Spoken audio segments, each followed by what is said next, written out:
The Pythagorean theorem says that to find the hypotenuse of a right triangle, if you square the legs and add them together, you can find the hypotenuse squared.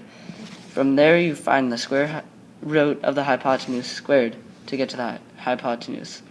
For example, the formula is legs squared plus legs squared equals hypotenuse squared.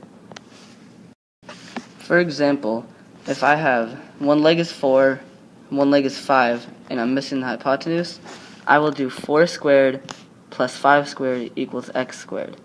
That 4 squared is 16, 5 squared is 25, so 16 plus 25 equals x squared. From there, I add 25 and 16 to get 41, so 41 equals x squared.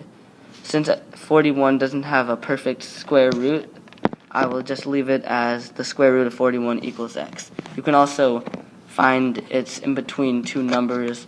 For example, this one's between 6 and 7. I would say this is around 6.4, but it's not exact. And that's pretty much how you find the hypotenuse.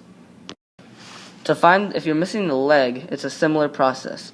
If you have 13 as the hypotenuse and 12 as the leg, and you're missing the other leg, what you do is write x squared plus 12 squared equals 13 squared.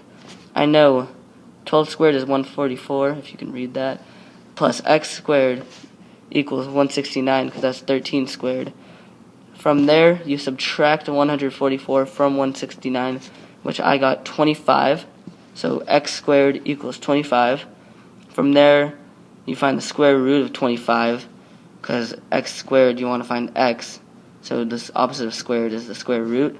From there, it's x equals 5. So that's similar to how to find the hypotenuse, but instead, it's finding the leg. Now that I've explained how the Pythagorean theorem works, I hope that you can take this information with you next time you have a problem where you need to find the hypotenuse or the leg.